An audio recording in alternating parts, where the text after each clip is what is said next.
आज हाथरस को लेकर जो हाथरस में भी चल रहा है, क्योंकि टीवी पर और चैनल्स पे तो आप वो देखते हैं जो दिखाया जाता है, सच के बारे में जानना बहुत ज़रूरी है और मेरी ये जिम्मेदारी है कि मैं आपको सच से वाकिफ़ करा दूं।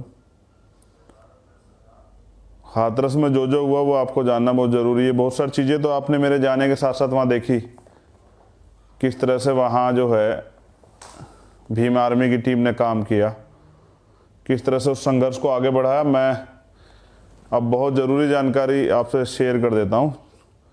पहले तो कल 14 अक्टूबर है। 14 अक्टूबर 1956 बाबा साहब ने धम्म दीक्षा ली। बड़ा दिन है, परिवर्तन का दिन है, तो उसके लिए भी सब लोगों को बहुत बहुत मंगल कामनाएं। लेकिन अभी बात हाथरस की करेंगे, तो लाइव की शुरुआत से पहले विश्व रत्न बाबा साहब अम्बेडकर को नमन करते हुए, बहुजन समाज में जन्मे सभी संतों, महापुरुषों, गुरुओं को नमन करते हुए, छत्रपति साहू जी महाराज, शिवाजी महाराज, बिरसा मुंडा, राष्ट्रपिता ज्योतिबा फूले, पेरियार साहब, नारायण गुरु, शहीद भगत सिंह, उधम सिंह, मेरे आदर्श, मेरे गुरु, बहुजन नायक मान्यवर साहब श्री काशीराम, भगवान वाल्मीकि महाराज, संत सतगुरु रविदास जी महाराज, गुरु नानक देव, संत कबीर, आप सभी के चरणों में नतमस्तक होते हुए पहले हाथरस पे बात करें। देखिए, हाथरस में जो चल रहा था आप सब लोगों को पता है, किस तरह से पीड़िता का सही इलाज नहीं कराया गया, फिर इलाज के लिए एम्स बुलाया गया तो एम्स की जगह सफदरजंग भेज देगा, वहाँ अच्छा ट्रीटमेंट नहीं हुआ, फिर पीड़िता की डेथ हो जाती है। जो जानकारी के बाद जब पूरी जांच होगी तो हो सकता है कि उसके पीछे और भी कुछ चीज़ें निकल के आ जाएं। जैसे मैंने कहा कि मुझे शक है कि अलीगढ़ से डेड बॉडी को ही जो है सफदरजंग शिफ्ट किया गया हो, जनता के दबाव में, आप लोगों के दबाव में, और इसीलिए पीड़िता का शव जो है परिवार को नहीं देखने दिया गया। जिस तरह से मेरी मांग थी कि मेरी क्या समाज की मांग थी कि पोस्टमार्टम दोबारा हो पैनल द्वारा, तो उसमें यह भी साबित हो जाता कि पीड़िता की डेथ कब हुई, तो सरकार को पे बहुत सारे सवाल खड़े होते, इसलिए तरह तरह की चीज़ें करके चीज़ें खराब की गई। आधी रात में परिवार के बिना मर्जी के शव जला दिया गया। लेकिन उसी बीच ADG law and order Prashant Kumar का बयान आया था कि रेप नहीं हुआ, जबकि सुप्रीम कोर्ट की गाइडलाइन है कि वो ऐसी टिप्पणी कर ही नहीं सकते। दूसरी बात, ये कोर्ट तय करेगा हुआ है नहीं हुआ है। जो बातें उन्होंने फैक्ट उसमें रखे कि स्पर्म नहीं था, तो मैंने उसका खंडन किया था कि, और मैं क्या कोई भी लॉयर उसका खंडन करेगा कि रेप की जो परिभाषा है वो अब बदल चुकी है। 2013 के बाद, निर्भया मामले के बाद रेप की परिभाषा बदल चुकी है पूर्ण रूप से। तो उसमें सब चीज़ें हैं, उसमें इंजरी भी है, उसमें और भी बहुत सारी चीज़ें जो कोर्ट के माध्यम से तय होंगी और पता लगेगा क्या क्या हुआ था। उसके बाद एक मीडिया ने परसेप्शन बनाना स्टार्ट किया। ये जो एडीजी लॉ एंड ऑर्डर का बयान था, ये भी जनभावनाओं को एक तरह से सहमति या असहमति बनाने के, लोगों के अंदर जो है लोगों को गुमराह करने के लिए मैसेज था कि लोगों में विरोध और आक्रोश जो चल रहा था पूरे देश में वो कम हो, लोगों को लगे कि ये झूठी घटना है और दलित इस तरह के काम ही करते हैं, हमेशा आरोप लगाते हैं। तो ये उनका एक जो है उस समय का एजेंडा रहा होगा, जिस पे उन्होंने काम करते हुए कहा कि भाई रेप नहीं हुआ है। फिर एक मुद्दा आता है कि कॉल डिटेल मिली है, कुछ न्यूज़ चैनल ने चला कि कॉल डिटेल मिली है, तो इसका मतलब फिर पीड़िता का कुछ चैनल द्वारा पीड़िता का, ये पहली बार हुआ कि पीड़िता का चरित्र हनन किया जाने लगा, उसके परिवार को दोषी बनाया जाने लगा। मैंने इस पर अपनी बात भी रखी। फिर सरकार उसके अलावा एक और चीज़ ले आई कि यहाँ तो जातिगत दंगे कराने का प्लान था विपक्षियों का, पीएफआई का 100 करोड़ की फंडिंग हुई थी भीम आर्मी को। फिर मैंने उस पर भी बात रखी। मैंने दावा किया कि अगर 1 रुपये का भी आरोप आप साबित कर देंगे तो मैं राजनीतिक संन्यास ले लूँगा या मुख्यमंत्री इस्तीफा दे दें। फिर उसके बाद उसमें नक्सल कनेक्शन आया। ये जो सारी बातें मैं आपको बता रहा हूँ, ये सिर्फ और सिर्फ चीज़ों को डाइवर्ट करने के लिए, गुमराह करने के लिए और उस असल मुद्दे से ध्यान हटाने के लिए, आरोपियों को बचाने के लिए दूध का दूध और पानी का पानी होता चला गया।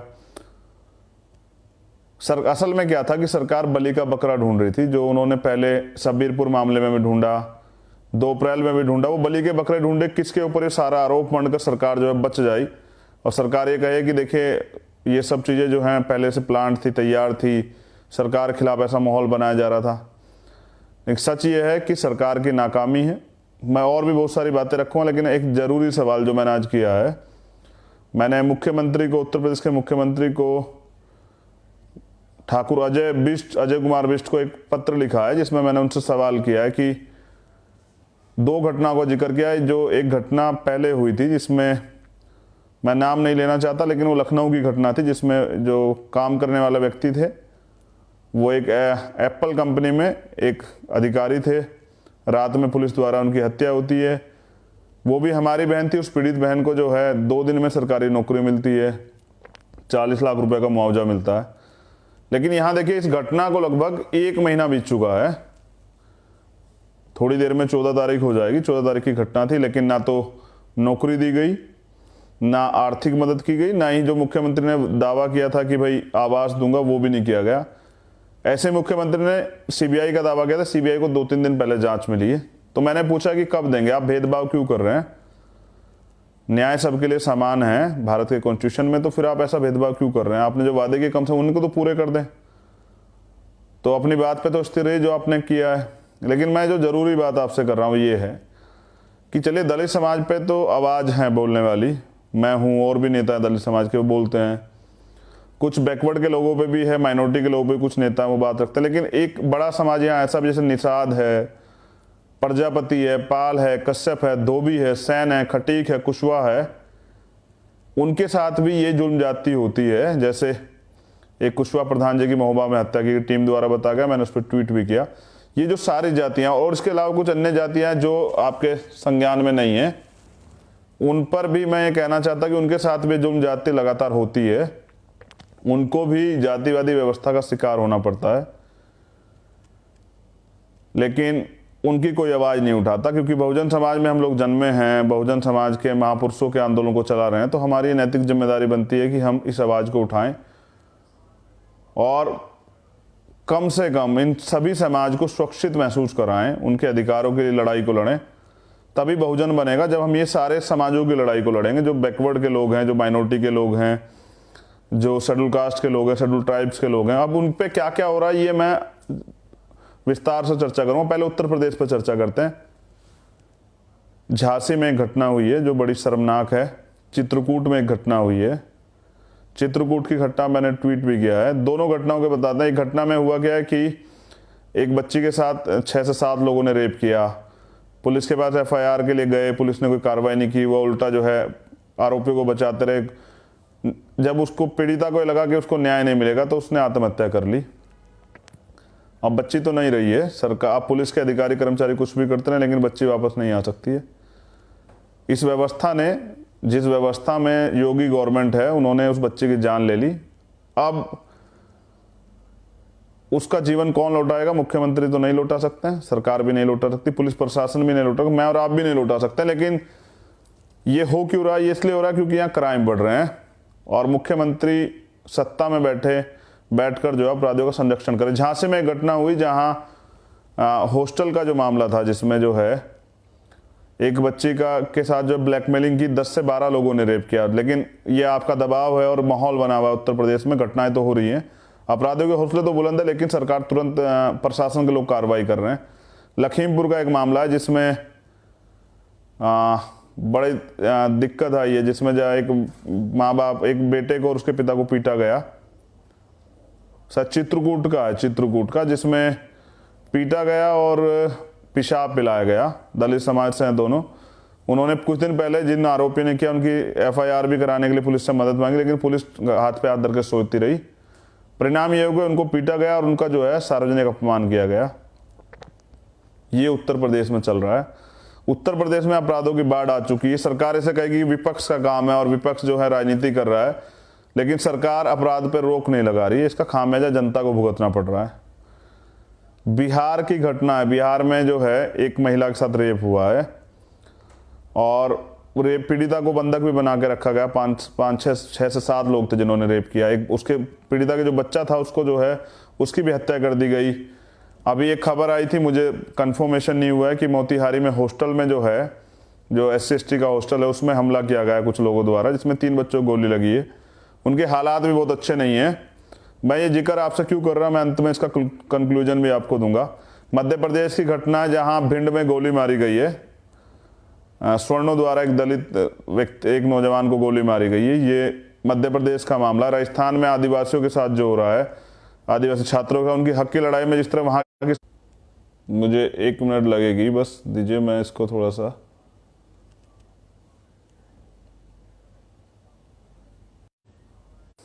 हाँ वो नेटवर्क की थोड़ी दिक्कत थी तो दिक्कत आ रही थी। तो मुझे जो मैं आपसे बात कर रहा था कि राजस्थान में जो मामला हुआ है जो आदिवासी भाइयों के साथ है, जिसमें उनकी मांग के साथ जो है, मांग तो पूरी नहीं हुई, उनको बदले में उनको लाठी मिली है, उनको मुकदमे मिले हैं और बहुत सारे लोग जेल में हैं। ये राजस्थान का मामला। हरियाणा में लाडवा गांव में एक मामला हुआ है, उससे पहले भी 2-3 रेप के मामले हुए थे। झज्जर में एक लाडवा में एक हत्या की गई है, पुलिस के पास जो है पीड़ित परिवार ने अपील लगाई, लेकिन पुलिस ने कोई कार्रवाई नहीं की। बाद में उस पहले अपहरण हुआ था, फिर हत्या हुई।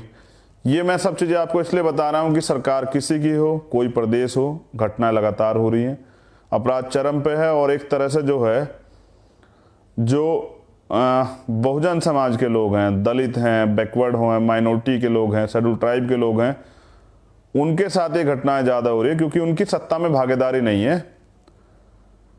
और काशीराम साहब कहा करते थे कि जिनका राज नहीं होता उनकी बहनों पर अत्याचार भी होते हैं, उनकी हत्याएं भी होती हैं, उनके अधिकार भी छीनते हैं। तो इसलिए इन सब से मुक्ति के लिए आपके पास अच्छा रास्ता है कि आप राज ले आएँ।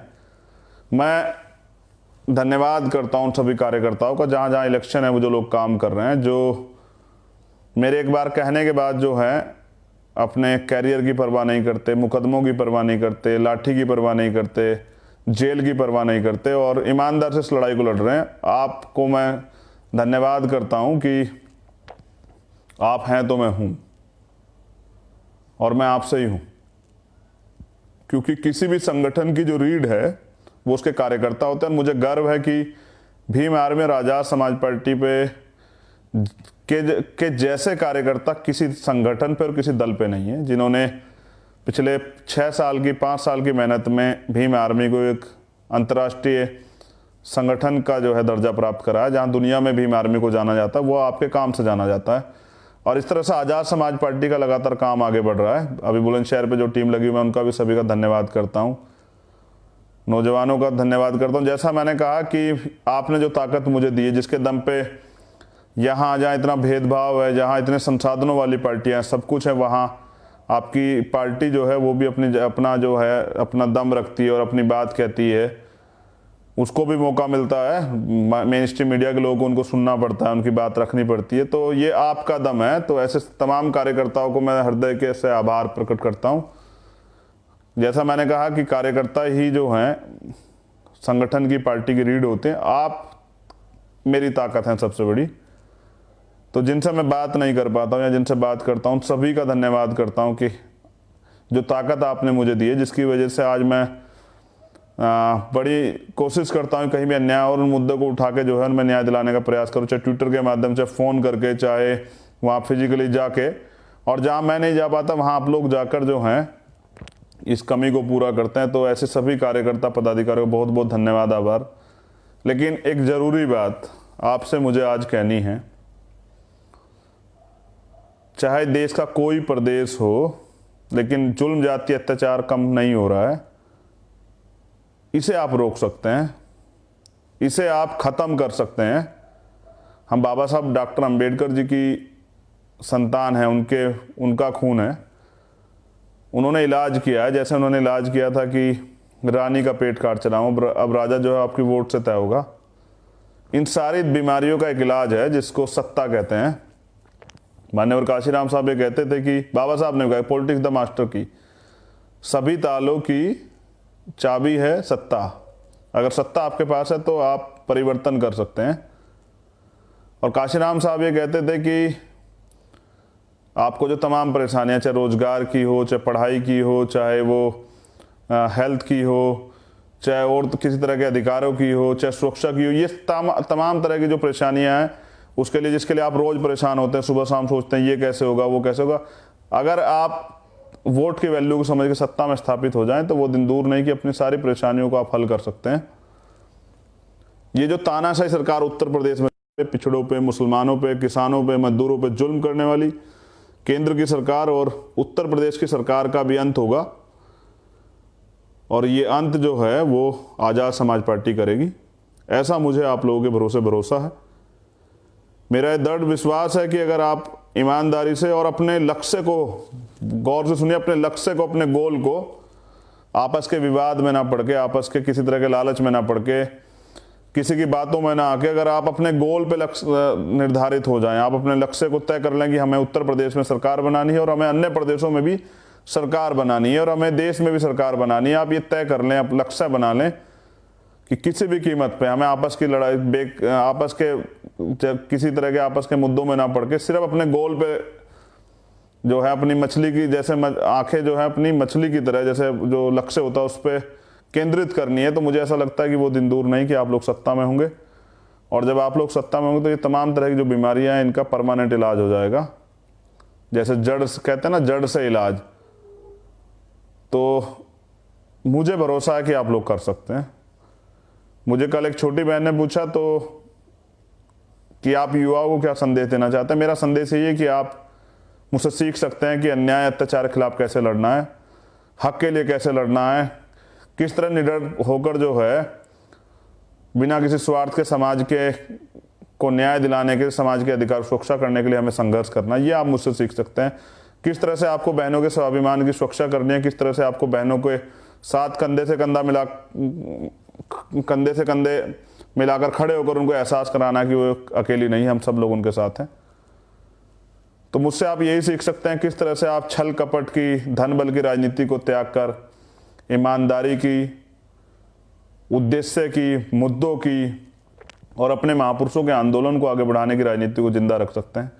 किस तरह से आप ना रुकते हुए, ना झुकते हुए, ना बिकते हुए इस समाज में जो है एक पहचान बना सकते हैं, ये आप मुझसे सीख सकते हैं। लेकिन मैंने जैसा कहा कि मुझे भरोसा है, जैसा भरोसा आपको मेरे ऊपर है ऐसे मुझे भरोसा आपके ऊपर है कि आप आने वाला कल हैं और आप इस देश में बहुजन समाज को दोबारा सत्ता में स्थापित करेंगे। माननीय काशीराम जी का सामाजिक परिवर्तन, आर्थिक मुक्ति का आंदोलन, बाबा साहब का जो सपना था कि बहुजन समाज शासक बने, उसको पूरा करेंगे। ऐसी मेरी बहुत बहुत मंगल कामना। मैं फिर सभी कार्यकर्ताओं का, पदाधिकारियों का, अपनी बहनों का, माताओं का आभार प्रकट करता हूँ। ऐसे ये प्यार और आशीर्वाद बना के रखिए और ऐसे ही संघर्ष करते रहिए। आप जान लीजिए कि एक सीधी लाइन में बात कही जाती है कि जितना मजबूत संघर्ष होगा, जितनी कुर्बानी होगी, उतनी सफलता होगी। तो इतनी शिद्दत से जो आपने आज तक काम किया है, इतनी मेहनत से जो आपने काम किया, इतनी ईमानदार से जो संघर्ष युवाओं ने किया है, उसको मैं सलाम करता हूँ। मेरा नीला सलाम आपको। मेहनत इतनी चुप्पी से करो कि सफलता शोर मचा दे। इसी बात के साथ मैं आपसे जो है आज के लाइव को ख़त्म करता हूँ। नज़र बना के रखिए सभी मामलों पे, क्योंकि सरकार आपको न्याय नहीं देगी। और अगर सवाल नहीं करेंगे तो मुझे लगता है कि अन्याय जो बढ़ रहा है वो और बढ़ जाएगा और न्याय की जो आवाज़ है वो दब जाएगी। तो सभी चीज़ों पर ध्यान बना के रखिए, मीडिया से लेके कोर्ट के ऑर्डर से लेके सब चीज़ों पर ध्यान बना के रखिए, क्योंकि अभी आप सत्ता में नहीं, जिस दिन आप सत्ता में होंगे मुझे लगता है कि फिर जुल्म, जाति, अन्याय जड़ से खत्म हो जाएगा। जय भीम, जय भारत, जय संविधान। और 14 अक्टूबर 1956 की जिसमें तथागत बाबा साहब ने, परम पूज्य बाबा साहब ने धम्म की दीक्षा ली थी, उसकी बहुत बहुत मंगल कामनाएं सभी लोगों को। Subscribe to my channel and also press this bell icon so you never miss any new updates, cause whenever we upload